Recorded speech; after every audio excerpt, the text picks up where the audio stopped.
तर सगळ्यात आधी फ्रेंड्स तुम्ही ब्लाऊजचं फिटिंग आणि फिनिशिंग बघू शकता आणि जी स्लीव्ज आहे तर ते एकदम परफेक्ट आपली बसलेली आहे। कुठे सुद्धा याला रिंकल्स किंवा जे फुगा आहे तर ते आलेला नाही। काकेत सुद्धा तुम्ही बघू शकता एकदम परफेक्ट आपलं जे ब्लाऊज आहे तर ते फिटिंगला बसलेलं आहे।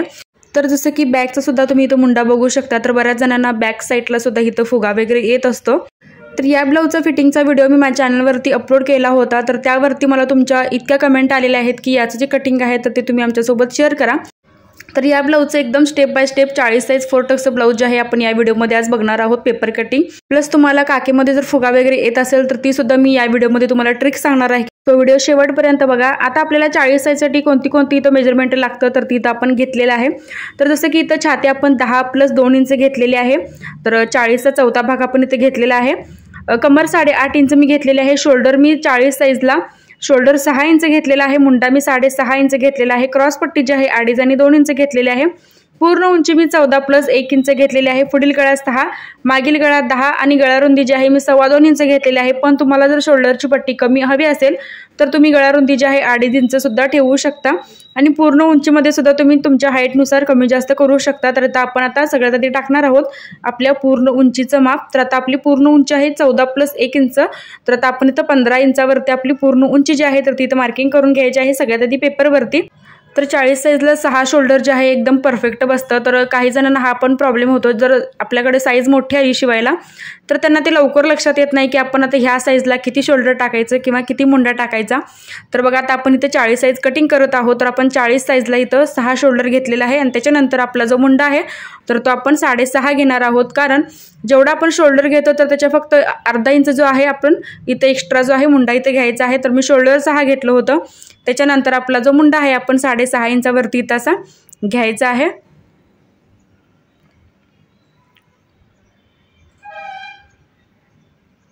त्याच्यानंतर आता आपण इथं टाकणार आहोत आपल्या छातीचं माप। तर आता सगळ्यात आधी इथं आपण छातीचं माप टाकणार आहोत। तर आता पहिल्यांदा इथं मी 10 इंचावरती मार्किंग केलेलं आहे आणि त्याच्यानंतर मी 2 इंच इथं मार्जिन जे आहे ॲड करून घेतलेलं आहे। म्हणजेच पूर्ण जे आपलं माप आहे छातीचं 12 इंचावरती आपण इथं मार्किंग केलेलं आहे।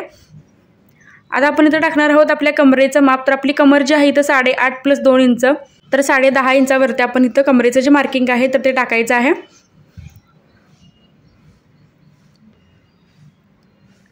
तर आता छाती आणि कमर जी आहे आपण अशी क्रॉसमध्ये लाईन आखून घ्यायची।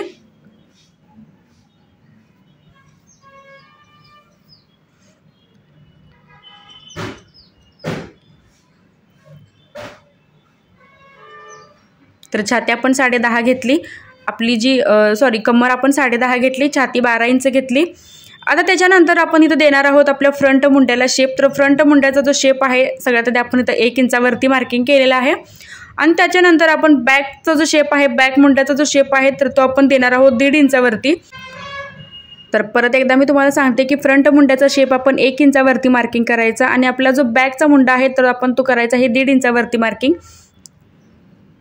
तर हे बघा अशा टाईप इथं आपण सगळ्यात आधी इथं मार्किंग करून घेतलेलं आहे आणि त्यानंतर दाखवल्याप्रमाणे तुम्ही इथं मुंड्याला जो शेप आहे तर तो असा द्यायचा आहे। तर आता सगळ्यात आधी मी एकदम सिंपल असा आपला जो मुंड्याला शेप आहे तर तो दिलेला आहे आणि आपल्या बॅक मुंड्याचा सुद्धा शेप इथं बघू शकता। आता ज्यांना कोणाला पाठीमागच्या साईडला मुंड्याला फुगा येतो तर त्याने असा शेप द्यायचा आहे। जसं की तुम्ही मुंड्याच्या साईडला थोडेसे तर अर्धा इंच जे आहे तर असं खाली मार्किंग केलेलं आहे। तर आता जवळजवळ सगळ्यांनाच हा प्रॉब्लेम होतच असतो की पाठीमागच्या साईडला किंवा पुढच्या साईडला मुंड्याला फुगा येतो। तर त्यांनी हे आपलं जे माप आहे अशा पद्धतीने तुम्ही मुंड्याचा एकदा शेप जो आहे टाकून बघा, अगदी व्यवस्थित बसतं ब्लाऊज। तर कितीही साईज मोठे असो, हातामध्ये सुद्धा ब्लाऊज खूप छान बसतं। आपल्याला जे बाही तिरकी वगैरे झालेले दिसते किंवा बाहीमध्ये आपल्याला प्लेट्स दिसतात तर त्या अजिबात तुम्ही जर अशा पद्धतीने कट केल्या तर अजिबात दिसत नाहीत। आणि यामध्ये जेवढं काही एक्स्ट्राचं आपलं शिल्लक कापड येतं, काकेमध्ये फुगा काय येतो कारण एक्स्ट्रा आपलं काकेमध्ये कापड एक्स्ट्रा झालेलं असतं तर त्यामुळे प्लेट्स येतात, फुगा येतो।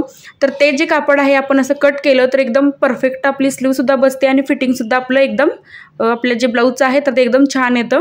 जसं की तुम्ही स्टार्टिंगला बघितलंच असेल व्हिडिओमध्ये, बॅक साईडसुद्धा तुम्हाला मी मुंड्याचं दाखवलेलं आहे आणि फ्रंटसुद्धा दाखवलेलं आहे। तर आता या पद्धतीमुळे तुम्ही मुंड्याचा जो शेप आहे तर तो द्यायचा आहे। तर यामुळे नक्कीच तुम्हाला जो तुमचा प्रॉब्लेम होत होता काकेमध्ये फुगा किंवा बॅक साईडला फुगा तर तो एकदम गायब होईल। तर तुम्ही एकदा नक्की ट्राय करा। आता त्याच्यानंतर आपण इथं पुढचा जो गळा आहे तर तो टाकलेला आहे 6 इंचावरती। त्याच्यानंतर आपण इथं क्रॉस पट्टी टाकलेली आहे, एका साईडला 2.5 आणि एका साईडला 2 इंच टाकलेली आहे। म्हणजेच आपल्या गळ्याच्या साईडला आपण इथं क्रॉस पट्टी जी आहे 2.5 इंचावरती मार्किंग केली आणि त्यानंतर दुसऱ्या साईडला फिटिंगच्या साईडला आपण इथं आपली जी क्रॉसपट्टी आहे तर ती 2 इंचाची केलेली आहे। आता एक्स्ट्राचा जो पेपर आहे मी सगळा इथं कटिंग करून घेणार आहे, तर त्यामुळे तुम्हाला मी जो शेप देत आहे तर तो व्यवस्थित लक्षात येईल। आता हे बघा मी क्रॉसपट्टी जी आहे एकदम 2 आणि 2 इंचावरतीच मी इथं मार्किंग करणार आहे आणि त्यानंतर आपण जे 2.5 इंचावरती इथं मार्किंग केलं होतं क्रॉसपट्टीचं, तर त्याला थोडासा असा मी इथं कर्व आकार देणार आहे। तर ह्या शेपमुळे काय होतं, ब्लाऊज बघताना सुद्धा छान वाटतं आणि ब्लाऊज घातल्यानंतर सुद्धा ते अंगात छान वाटतं। आता त्याच्यानंतर आपण इथं देणार आहोत आपल्या पुढच्या गळ्याला शेप। तर बॉटमपासून वरती मी 1 इंच असा गळ्याला आकार दिला आणि त्याच्यानंतर मी असा आपला पुढचा जो गळ्याचा शेप आहे तर तसा थोडासा मी बाहेरून दिलेला आहे, कारण घातल्यानंतर सुद्धा काय होतं की गळा पुढचा आपल्याला थोडासा पसरतो आणि त्यामुळे पुढचा जो गळ्याचा शेप आहे तर तो सुद्धा एकदम छान येतो आपला। तर आता हे बघा आपलं जे 4 टक्सचं जे मार्किंग आहे पूर्ण असं करून झालेलं आहे। तर आता आपण हे पूर्ण कटिंग करणार आहोत। तर ही जी ट्रिक आहे तुम्ही लक्षात ठेवायची आहे, तर ज्यांना कोणाला तुम्हाला हा प्रॉब्लेम नेहमी येत असेल ही ट्रिक नक्की वापरा आणि त्यानंतर तुम्ही मला कमेंटमध्ये सांगा की तुम्हाला तुमचं जे ब्लाऊज आहे फिटिंगला कसं बसलं। तर हे शक्यतो आपल्या मोठ्या साईजलाच होतं, तर एकदम लहान ज्या साईज असतात 32, 34 तर या साईजला तुम्हाला अशी काही ट्रिक वापरायची गरज नाही। पण ज्यावेळी मोठी साईज येते 40, 42, 44 किंवा 38 साईजला हा जो प्रॉब्लेम आहे तर तो होत असतो। तर त्यामुळे तुम्ही मुंड्याचा जो शेप आहे अशा पद्धतीने कट केल्यास अगदी व्यवस्थित बसतात ब्लाऊज। पाठीमागे अजिबात फुगा वगैरे येत नाही, काकेत सुद्धा फुगा वगैरे येत नाही आणि मेन म्हणजे आपली जी स्लीव्ज आहे एकदम परफेक्ट बसते। तर आता सगळ्यात आधी आपण हा बॅकचा जो आपला मुंडा होता, आपण शेप दिला होता एक्स्ट्रा अर्धा इंच खाली, तर तो इथं आपण बॅकचा मुंडा इथं आपण सगळ्यात आधी कट केलेला आहे। त्यानंतर फ्रंट आणि बॅक आपण असे सेपरेट करून घ्यायचे आहेत। तर हे बघा मी बॅक आणि फ्रंट जे आहे सेपरेट करून घेतलेले आहेत। आता स्लीव्ज मी यामध्ये दाखवलेली नाही, कारण स्लीव्जचे माझे एकदम सेपरेट आणि सविस्तर व्हिडिओ मी माझ्या चॅनलवरती अपलोड केलेले आहेत। तर त्यामध्ये मी तुम्हाला अगदी स्टेप बाय स्टेप स्लीव्जचा आपल्याला आकार कसा द्यायचा, परफेक्ट आकार कसा द्यायचा किंवा छातीच्या मापावरून आपल्याला कशी स्लीव्ज काढायची तर ते मी तुम्हाला त्या व्हिडिओमध्ये मी सांगितलेलं आहे। जर तुम्हाला स्लीव्ज काढायला काही प्रॉब्लेम येत असतील किंवा स्लीव्ज लावताना तुम्हाला काही प्रॉब्लेम येत असतील, कमी जास्त स्लीव्ज होत असेल तर ते व्हिडिओ माझे तुम्ही बघा। तर त्याची जी लिंक आहे ते मी डिस्क्रिप्शन बॉक्समध्ये नक्की देईन, तर तुम्ही एकदा नक्की चेक करा। तर काही ज्या लेडीज असतात तर त्या अशी मिस्टेक करतात स्लीव्ज कटिंग करताना की त्या अंदाजे शेप देतात स्लीव्जला आणि तो घातल्यानंतर पूर्ण बिघडतो। तर मी तुम्हाला अंदाजे शेप न देता माप घेऊन आपण कसं स्लीव्जला शेप आहे तर तो द्यायचा आहे फ्रंट किंवा बॅकचा, एकदम मी तुम्हाला सविस्तर त्यामध्ये सांगितलेलं आहे। तर आता हे बघा मी फ्रंट पार्ट जो आहे आपला पूर्ण कटिंग केलेला आहे। त्यानंतर आता आपण क्रॉसपट्टी नेहमीसारखी आपल्या अस्तरवरती वरच्या साईडला आपण अर्धा इंच वाढवतो, तर त्या टाईप इथं आपली जी क्रॉसपट्टी आहे तर ती वाढवून घ्यायची आहे। आणि सगळ्यात महत्त्वाचं की बॅक साईडला आपल्याला कोणतेही मार्जिन एक्स्ट्रा घ्यायचं नाही। तर मला प्रत्येक व्हिडिओला कमेंट अशा सुद्धा येतात की तुम्ही बॅक पार्टला जे टक्स आहेत एक्स्ट्रा टक्स मार्जिन जे आहे तर तुम्ही घेत नाही का, तर मी अजिबात घेत नाही। कारण जे टक्स आहेत बॅकचे तर मी अर्धा इंच न घेता एकदम थोडेसे मी घेते, म्हणजे पाव इंच घेत असतो। तर त्यामुळे मी एक्स्ट्रा टक्स मार्जिन जे आहे कोणत्याही ब्लाऊजमध्ये बॅक साईडला घेत नाही। आता अशा टाईप आपले जे 4 टक्स आहेत आपल्या ब्लाऊजवरती येणार आहेत। आता हा पार्ट आपण अस्तरवरती ठेवून कसा वाढवायचा किंवा फुल 2 इंचाचा आपण मार्जिन 4 टक्समध्ये कसं काढायचं तर तेही तुम्ही इथं बघा। आता ह्या दोन्ही साईडला आता बॉटमचा जो आपला टक्स असतो तर तो आपण पाऊण किंवा 1 इंचाचा घेतो। तर त्यामुळे आपण काय करायचं, आता इथं मी तुम्हाला एक्झाम्पल दाखवते की हा आपला जो पार्ट आहे फ्रंटचा अस्तरवरती असा ठेवून घ्यायचा आणि त्याच्यानंतर फिटिंगच्या साईडला कमरेला आणि आय हुकच्या साईडला कमरेला आपल्याला दोन्ही साईडला याला पाऊण इंच वाढवायचं आहे। कारण आपण जो आपला टक्स आहे बॉटमचा तर तो आपण पाऊण इंचाचा घेतो। तर त्यामुळे हे बघा हे आता असं पाऊण इंच आपण घ्यायचं आहे आणि असं क्रॉसमध्ये आपल्याला गळ्याला जोडायचं आहे। तर दुसऱ्या साईडला सुद्धा सेम आपण फिटिंगच्या साईडला पाऊण इंच घ्यायचं आणि त्यानंतर असं वरती मुंड्याला हे जो शेप आहे तर तो जोडायचा आहे। तर फक्त हे तुम्ही यामध्ये एवढंच वाढवायचं आहे आणि त्याच्यानंतर बॉटमला आपण इथं खाली अर्धा इंच वाढवून घेणार आहोत। आता इथं बघू शकता एक मी तुम्हाला एक्झाम्पल दाखवते की आपण अस्तरवरती आपल्याला कसं वाढवायला पाहिजे। तर आता ही मी गळ्याची साईड इथं वाढवलेली आहे, सेम तुम्ही असं फिटिंगची साईड सुद्धा दोन्ही साईडला वाढवायची आहे। आणि त्याच्यानंतर शिलाईसाठी आपल्याला इथं थोडंसं अर्धा इंचपेक्षा सुद्धा कमी असं आपल्याला अस्तरवरती हे जो पार्ट आहे तर तो वाढवून घ्यायचा आहे। तर यामुळे काय होतं आपलं जे फिटिंग आहे ब्लाऊजचं तर ते सुद्धा छान होतं आणि जे मार्जिन आहे तर ते सुद्धा फुल राहतं। तर बऱ्याच जणांना हा पण प्रॉब्लेम असतो की 4 टक्समध्ये आमचं मार्जिन जे आहे तर ते खूप कमी येतं।